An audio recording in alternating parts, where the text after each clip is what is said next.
Es un orgullo para la revuelta recibir a la comunión tradicionalista carlista en Sevilla, o dicho de otro modo más corto pero más intenso, recibir a los míos. La revuelta, si me apuran, jurídicamente no es más que un domicilio de una asociación de vecinos. No tiene carácter político, por lo tanto, aunque sus socios, que ya nos conocemos, son principalmente gente honrada, de pensamiento e ideas estimativamente conservadoras, patrióticas y católicas, no tienen más que girar la cabeza a 180 grados de donde estáis sentados y observar el crucifijo y la bandera que permanentemente está ahí todo el año y al que le fastidie que se largue. Es lo cierto que la revuelta no está al servicio de ningún partido, ni de ningún grupo económico, ni de presión. Es una plataforma y un espacio donde desde el respeto y la inteligencia se pueden expresar y discutir las ideas, las creaciones, los encuentros y los debates entre personas correctas y formadas. No es política, pero cuando más disfruto es cuando aquí vienen a hablar o a exponer o a decir ideas los que hoy no son políticamente correctos, son los que más me hacen a mí más disfrutar. Y aunque ya hemos tenido alguna visita de los grandes partidarios de la libertad inyectando silicona en las cerraduras de esta casa y dibujando dianas de tiro al blanco, aquí tienen o tenemos la puerta abierta para la comunión tradicionalista para cuanto quieran, porque, y esto lo vuelvo a repetir porque no creo que sea superfluo, porque son, para José María Font, los míos y los mejores. Por último, voy a presentar pobremente, porque no estoy, digamos, instruido completamente para el prestigio y el currículum de las personas que vienen aquí. Uno, porque llevo 35 años en la abogacía, es famoso en la abogacía sin haberlo conocido, lo conocí hace muy poco, hace unos días, pero sé que es un hombre que lucha por la justicia, pero por la justicia con J mayúscula, no con la justicia positiva que las mayorías parlamentarias van haciendo en los parlamentos. El otro asistente, pues también sé que es un hombre comprometido, es un hombre de iglesia, es empresario, padre de familia numerosa, que eso sí que es más peligroso que ser piloto de Fórmula 1 o funambulista. Y como empecé, me despido diciendo que no hay cosa peor que un presentador más largo que un conferenciante. Y por eso, pues pido un aplauso para los que van a intervenir. Muchísimas gracias.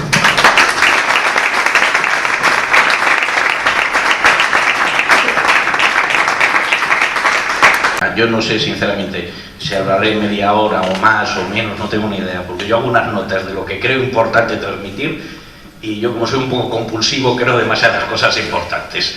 Entonces, al principio daré unas pinceladas y luego se verá el encaje en el concepto de hispanidad, que es fundamental. Y en lo siguiente es porque, en primer lugar, para entender la relación de hispanidad e ideología de género, hay que comprender que la ideología de género, bien, es un producto que nos quiere vender el nuevo orden mundial. Cuando se habla de nuevo orden mundial es porque hay un viejo orden mundial. Ese viejo orden mundial tenemos muchas veces el vicio, porque así pretenden los creadores del nuevo orden mundial, de creer que es el orden previo a la Segunda Guerra Mundial o el posterior a la Segunda Guerra Mundial, los bloques de comunistas y liberales o demócratas. No. Cuando ellos hablan de nuevo orden mundial con respecto al viejo, el viejo es la cristiandad. Bien, que no nos engañen, no es otro orden antiguo al que se refieren única y exclusivamente a la cristiandad. Bien, y a una cristiandad muy concreta, a la cristiandad medieval. ¿Por qué? Porque ha sido el único momento donde la cristiandad ha sido un orden económico, social, mundial. Restringido Europa, que España extendió a las Américas. Bueno, y este es el medio de la cuestión, por lo siguiente, porque la ideología de género muchas veces tendemos a tratarlo como, hablando en un lenguaje así muy del Señor de los Anillos, la guerra de nuestro tiempo, la batalla de nuestro tiempo, y en efecto es la batalla de nuestro tiempo, pero es una batalla que está inserta en una guerra. Bien, y esa guerra es la revolución, es la última fase, por lo menos ahora, temporalmente, de la revolución. Benedicto XVI hablaba precisamente de que la ideología de género era el cúmulo de todas las herejías anteriores. Y un poco es eso. ¿Por qué? Porque la revolución va trabajando por acopio, va recogiendo de los procesos revolucionarios anteriores una serie de ideas, bien, y las va desarrollando y va invadiendo otros campos de competencia. Bien, la cristiandad medieval, que entendía el orden social cristiano, bueno, pues que la política en efecto era la ciencia y el arte de gobernar a los pueblos para la realización del bien común, pero ese bien común exige el bien individual. Y el bien individual, el bien personal, era la salvación eterna. Es lo que la ideología de género quiere negar. En una conversación entre Benedicto XVI y el actual Papa, los dos son papas, el Papa emérito y el Papa Francisco, bueno, pues Benedicto XVI se refirió muy brillantemente al hecho de que la ideología de género era la rebelión contra el Dios creador, contra la creación del hombre, contra el hombre mismo. Bien. ¿Y por qué la hispanidad es tan importante? Pues la hispanidad es tan importante porque es el último reducto de aquella cristiandad. Es el último reducto que quedó cuando la cristiandad desaparece, empieza a desaparecer, es con el inicio, con la primera revolución, la revolución luterana. Eso ya me lo habréis escuchado muchos hablar de las 4 fases de la revolución. La primera fase de la revolución fue precisamente la de Lutero, que lo que quiere negar es la unidad de la fe. Negando la unidad de la fe, lo que niega es la existencia de una realidad objetiva. Bien, ¿qué es lo que niega la ideología de género? La ideología de género niega el dato natural de que se es hombre y se es mujer y nada más, y no hay otra posibilidad. Bien, la segunda fase de la revolución fue la Revolución Francesa, bien, que lo que niega es el orden en la política. Y luego la Revolución Comunista, el orden en lo material. ¿Y por qué? Porque el hombre tiene una triple dependencia: la dependencia de Dios, que es la dependencia religiosa, la dependencia con respecto a los otros hombres, que es la dependencia social, porque el hombre nace para vivir en sociedad, bien, y la tercera dependencia es la dependencia de las cosas. El hombre necesita cosas para vivir, para mantenerse, necesita esa realidad económica. La Unión Europea y las Naciones Unidas, a través de la UNESCO, son los que van difundiendo la ideología de género. Bien, la hispanidad, ¿qué es lo que hizo? La hispanidad no es ni más ni menos que el último reducto de esa cristiandad, en el sentido que cuando Europa empieza a admitir la tolerancia religiosa, ya no admite la verdad, la existencia de una verdad objetiva, la existencia del deber de las sociedades de rendir culto al verdadero Dios, eso se refugia en España. Y España, entonces, podía vivir con independencia del mundo, porque la monarquía hispánica, bien, era tan extensa, tan amplia en población y en recursos, que no necesitaba del resto del mundo para vivir. Bien, ¿qué es lo que hace la revolución? La revolución, una de las cosas que ve trascendentales, esto podrá sonar muy místico, pero es una realidad, y es que Dios eligió a España como brazo armado de la Iglesia. Esa es una realidad. La realidad es que quien se opone a la primera revolución, a la luterana, a la revolución de la falsa reforma, es España por una doble vía. Por la vía de las armas, allí están los tercios españoles defendiendo en Alemania, en Europa entera, los derechos de la Iglesia, y a través del Concilio de Trento. Los grandes teólogos que participan en el Concilio de Trento son los españoles, los de la Escuela de Salamanca. Esa doble vía, ese arma, Dios seleccionó a España para esa función. Y no solamente para esa, sino para aquella fe que empezaba a perderse en Europa, que el protestantismo iba ganando esos pueblos, darle los pueblos de la hispanidad, los pueblos ya de América. Cuando hablamos de hispanidad hablamos en el concepto más amplio: Asia, nos olvidamos muchas veces de Filipinas, bien, todo aquel imperio de la monarquía hispánica. Bueno, pues ese es el primer golpe de la revolución, lo para España. El segundo golpe de la revolución, que muchas veces lo olvidamos, lo para España.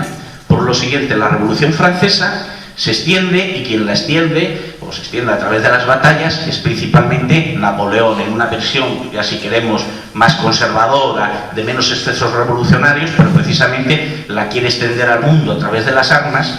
Bien, y la primera derrota que tienen los ejércitos napoleónicos es en Bailén. Ya en el exilio, Napoleón reconoció expresamente, tengo apuntada su frase, expresamente dijo que la causa primera de todas las desgracias de Francia había sido la malhadada guerra en España. ¿Por qué? Napoleón dijo, destruyó mi autoridad moral. Hasta entonces Napoleón había sido invencible. Las naciones, no solamente había algunas que se enfrentaban a él militarmente, pero otras se rendían antes porque se entendían ya derrotadas.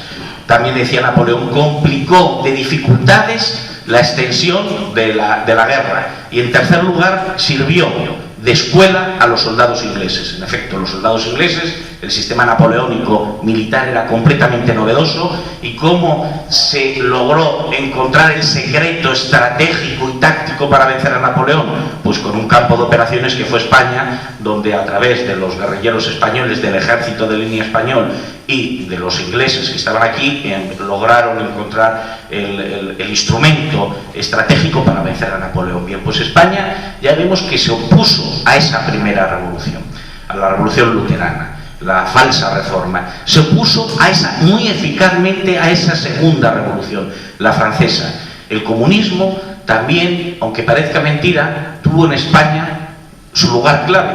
El comunismo solo una vez fue derrotado en el mundo por las armas, y fue en España, en la cruzada del 36 al 39. Eso es uno de los motivos por el que la leyenda negra, a pesar de que España hoy no es oficialmente católica, siga vigente, porque se entiende que hay que destruir España, porque España ha hecho una serie de gestas que no ha hecho ninguna nación. Bien, este espíritu de cruzada de España, de la hispanidad que nosotros llevamos a América, bien, a América, a la hispanidad, a Filipinas, a Guinea, a todas las partes donde España gobernó y donde tuvo influencia la monarquía hispánica, debemos cuidarla y mimarla. ¿Por qué? Vamos a ver, ya alguno me habrá escuchado en alguna ocasión que muchas veces tendemos a crear, cuando pensamos en Dios creador, pensamos en el Dios creador de personas. Bien, pero es que Dios ha creado mucho más que las personas. Ha creado el reino animal, el reino vegetal, ha creado el reino de la gracia, bien, y ha creado criatura de Dios son las naciones. Tan criatura de Dios son las naciones, pues que todo el mundo más o menos conocerá las apariciones de la Virgen de Fátima. Se aparece el ángel de Portugal. Las naciones tienen un ángel de la guarda, como tenemos los individuos. Bien, cuando Dios crea las naciones, las crea como todo lo que crea, con un fin. El fin del hombre es adorar a Dios. El demonio, ¿qué es lo que quiere con la ideología de género? Con la ideología de género, precisamente lo que está buscando es que las personas, las parejas, los matrimonios no tengan descendencia, no haya personas que adoren a Dios. Bien, esto lo buscan unos cuantos, los ideólogos, los que saben lo que de verdad es la ideología de género. Pero la ideología de género se extiende a través de muchos tontos útiles que no tienen esa visión trascendente de la vida. A estos tontos útiles se les convence, pues son grandes corporaciones mercantiles, grandes empresas. ¿Qué se les convence? Pues lo que llevan las teorías malthusianas hace muchísimo tiempo, es que hay que limitar la población humana, es que no debe crecer. Bien, entonces la ideología de género ellos lo utilizan como instrumento para evitar el crecimiento humano. Bien, pero si vemos exactamente cómo van sucediendo los hechos, la revolución, había un autor, Plinio Correo de Oliveira, que decía que era universal, que era una, que era total, que era dominante y que era progresiva en el sentido de estas diversas revoluciones. Bien, es universal, afecta a todo el mundo, pero afecta a todo el mundo en tanto en cuanto haya algo de católico. La revolución se ha centrado primordialmente en las naciones de tradición cristiana, muy especialmente en las naciones, o intenta destruir las naciones que conservan o que conservaban el catolicismo como ortodoxia pública. Y al resto de naciones del mundo solamente les afecta la revolución en tanto en cuanto hay algo de católico. Porque afecta, por ejemplo, la ideología de género se extiende en Filipinas. Es de los pocos países de Asia donde de verdad se está instaurando la ideología de género. ¿Por qué no se instaura en el resto de países de Asia?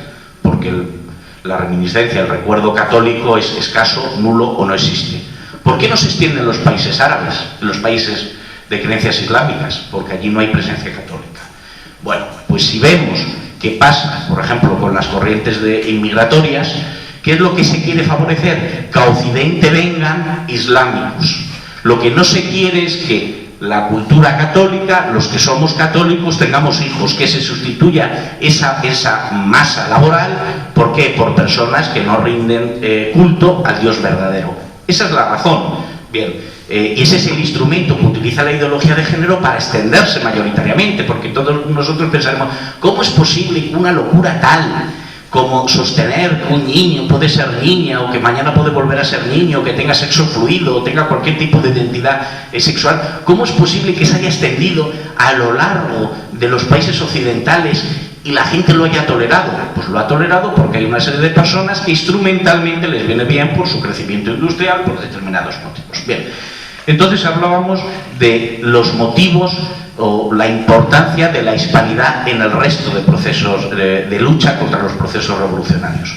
Bien, algo que prácticamente hoy en día nadie ignora es que la ruptura de la monarquía hispánica se produce por intervención no directa sino directísima y exclusiva de la masonería.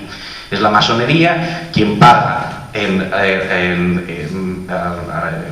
en el siglo XIX, cuando estalla la guerra en América, quien pone el dinero para que los ejércitos españoles reales no puedan ir a América, bien, y estalla el alzamiento de Riego, financiado por la masonería. Es la masonería, eso es claro, es indudable, nadie lo niega. Todos los líderes independentistas o secesionistas, porque eso era una secesión, bien, de las Américas, eran todos, pertenecían a la masonería. Muchos la habían conocido precisamente aquí en España, porque muchos de los líderes independentistas estudian en España, y la habían conocido porque en España se instauró precisamente cuando la invasión francesa. ¿Qué nos queda? ¿Tenemos posibilidad o tiene posibilidad de verdad real la hispanidad de oponerse? La tiene. ¿Por qué? Porque cuando Dios, y vuelvo a enganchar con la idea anterior de la creación de las naciones, Dios actúa de una manera muy sencilla. Está la naturaleza y la gracia. La gracia presupone siempre la naturaleza. Cada pueblo tiene una idiosincrasia, una naturaleza. El pueblo español, bueno, no nace en la época de los íberos, pero el pueblo español tiene el sustrato íbero. Los íberos, los habitantes de la península ibérica, pues eran un pueblo bravío, belicoso, luchador. Los romanos siempre pensaron que los habitantes de la península ibérica eran los mejores integrantes de sus ejércitos. Y no solamente por su valor en el combate, sino porque después, fuera del combate, eran gente muy pacífica, muy sociable. Bien, y además eran fieles a aquella palabra que comprometían, de ahí la devoto ibérica, la fides de los íberos, que juraban fidelidad a su jefe y si tenían que morir defendiendo a su jefe, morían defendiendo a su jefe, y una vez que moría su jefe se quitaban la vida por fidelidad al mismo, porque entendían que si no habían sido capaces de protegerle habían faltado a su fidelidad. Bien, pues sobre esa realidad natural nos manda Dios a nuestro patrono, a Santiago, que es de todos los apóstoles el más bravío, el hijo del trueno. Bien, y el hijo del trueno llega un momento hasta, quizá porque los españoles eran muy cabezotas, desespera. Bien, y se aparece la primera aparición reconocida por la Iglesia de la Virgen. Es la Virgen, y este elemento es muy importante en la lucha contra la ideología de género y en la hispanidad, es la primera aparición de la Virgen. La Virgen, aparecida en el Pilar de Zaragoza, es la que permite que la evangelización en España fructifique. Tiempos después, en 1521, pasa otro tanto de lo mismo. España, en las Américas, tiene serias dificultades en su avance evangelizador, y es la aparición de la Virgen de Guadalupe la que al final hace que los indios se rindan ante la verdad de la Iglesia Católica. ¿Por qué es tan importante el elemento de la Virgen? Por una razón. Porque si hemos hablado de contrarrevolución, los que han nacido para oponerse a la revolución son los contrarrevolucionarios. Y la Virgen es, por esencia, la patrona de la contrarrevolución, porque ya viene en el Antiguo Testamento, luego lo sabemos por el Apocalipsis. Bien, es la Virgen la que debe pisar la cabeza del demonio. Si antes se decía que el origen de la ideología de género era una idea demoníaca y de alejar al hombre de Dios, la importancia de la Virgen es trascendental. España es la tierra de María, las Américas, Filipinas es la tierra de María, la hispanidad es la tierra de María. Tan es así que en el Cantar de los Cantares, bueno, pues se la define como Castrorum acies ordinata, es decir, María es el ejército en orden de batalla. Y precisamente la masonería divide el imperio español, divide la monarquía española, porque teme una hispanidad unida. Entonces nosotros el esfuerzo que debemos hacer en la lucha contra la ideología de género es múltiple. El primer esfuerzo que debemos hacer es combatir, si la revolución en cada una de sus fases ha ido negando, primero, la existencia de una verdad objetiva; segundo, la Revolución Francesa, la existencia de un orden político; tercero, la existencia de un orden económico con el comunismo; actualmente la existencia del hombre, del ser humano, varón y hembra. Nuestra lucha contra la ideología de género debe ser ir afirmando cada una de las cosas que la revolución ha ido negando a lo largo de su proceso. Segundo elemento fundamental es promocionar la unidad de la hispanidad. ¿Por qué? Porque la ideología de género se ha ido imponiendo. Por ejemplo, antiguamente había diferentes maneras de defender, pues lo defendían el divorcio, el aborto, todo este tipo de cuestiones, pero desde hace unos años, desde que tiene lugar la ideología de género, la Cuarta Revolución, que nace en mayo, no he citado que estamos en la Cuarta Revolución, que nace en mayo del 68, bueno, pues todas estas tesis abortistas, divorcistas, etcétera, etcétera, en contra de la familia, de la vida humana, bien, todas se argumentan en torno a la ideología de género. ¿Y cómo se ha logrado imponer? Por ejemplo, en Irlanda se vio muy claro, y se ha visto en otros países europeos con la imposición del aborto. Se ha ido imponiendo a través de las coacciones ejercidas por la ONU o por la Unión Europea, a base de: si en Irlanda, si ustedes no acuerdan, no aprueban y no instauran en sus leyes el divorcio, le retiramos las ayudas agrarias.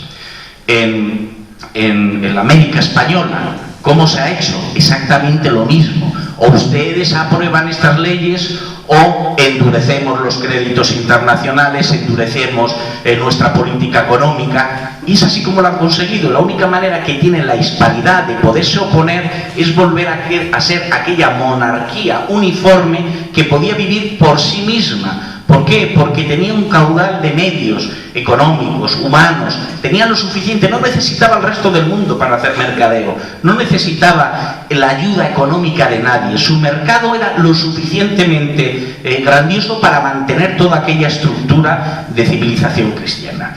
Bien, y otro elemento, el último quizá de esta importancia que decía yo de la Virgen y de la guerra de nuestro tiempo, es que precisamente, eso también es otro elemento fundamental, no solamente es que la hispanidad haya sido la tierra de María, es que no deja de ser casual que ya desde la Edad Media, bien, los españoles tuvieran aquel voto inmaculista, cuando todavía no estaba el dogma, no se había explicitado el dogma de la Inmaculada Concepción, los colegios de abogados, los colegios profesionales, los gremios, todos para pertenecer, para ser platero, para ser abogado, para poder ser cualquier profesión, se necesitaba hacer el voto inmaculista, jurar ante Dios, defender el dogma de la Inmaculada Concepción. Y eso tiene mucha importancia. ¿Por qué? Porque la Inmaculada Concepción, si hemos dicho que la Virgen es la patrona del contrarrevolucionario, lo es en su acepción de Inmaculada Concepción, porque es la manera más militante e intransigente de luchar contra el demonio. En el sentido siguiente, la Inmaculada Concepción es la pureza más absoluta. Por tanto, cuanto más pureza se tiene, más se rechaza el mal. Y como se rechaza el mal, con mayor intransigencia se hace uno más militante para luchar, para derrocar aquel mal. Entonces, aunque parezcan los tiempos difíciles, aunque parezcan los tiempos complicados, esta lucha la debemos hacer casa a casa. Es una lucha total, una guerra total, que afecta a todos los campos culturales, a la filosofía, a nuestro quehacer diario. Decía también el ideólogo que antes cité, Plinio Correa de Oliveira, decía que la revolución tiene tres maneras de ir permeando la sociedad. La vía intelectual, que es de muy escaso seguimiento, pues nadie se lee el tocho de Capital de Marx, eso lo leen muy pocas personas, bien. Y la más importante de esas tres vías era la intelectual, bien, la de las tendencias, que era la más eficaz, a través de ir rebajando las costumbres, de ir estableciendo modas inmorales, costumbres cada vez más apartadas de nuestras costumbres cristianas. A través de la música moderna, van entrando esas ideas. Y el tercer elemento es por la vía de los hechos.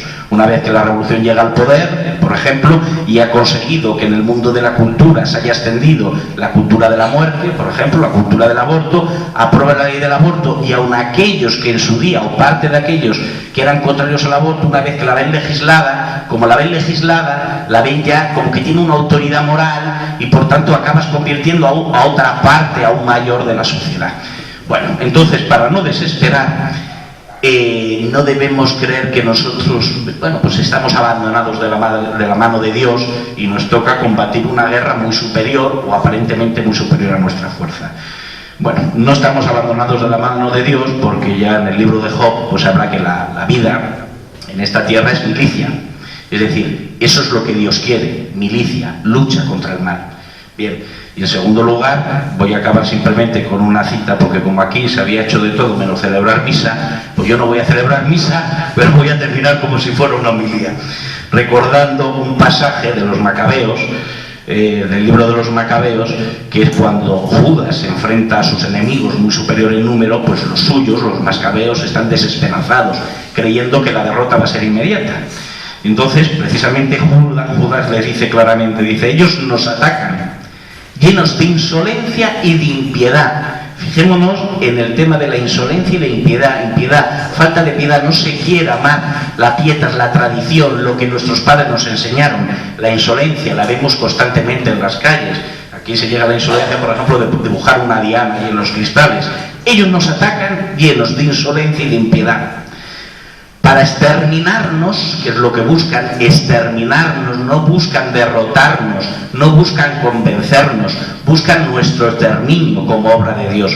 Dice, ellos nos atacan llenos de insolencia y de impiedad para exterminarnos a nosotros, a nuestras mujeres e hijos, y para apoderarse de nuestros despojos. Nosotros luchamos, en cambio, por nuestras vidas y nuestras tradiciones. El cielo los aplastará delante de nosotros. No les tengan miedo. Pues ese es el único mensaje. No tengamos miedo a la ideología de género, no tengamos miedo. Si tenemos que sufrir multas, porque las leyes que han dictado establecen multas, establecen en algún caso penas de prisión, pues igual que los cristeros o los requetés en su día se jugaron la vida conscientes de que Dios se lo premiaría en la otra vida, nosotros hoy en día no nos tenemos que jugar la vida.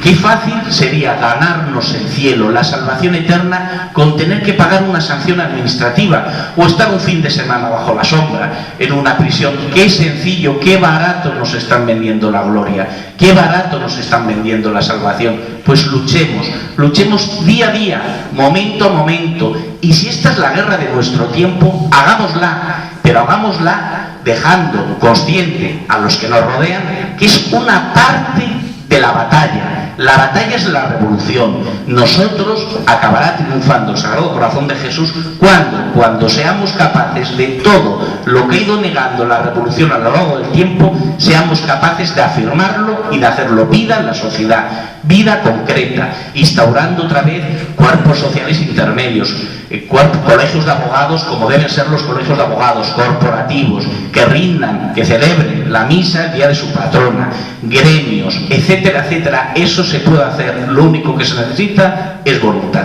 Nada más. Muchas gracias.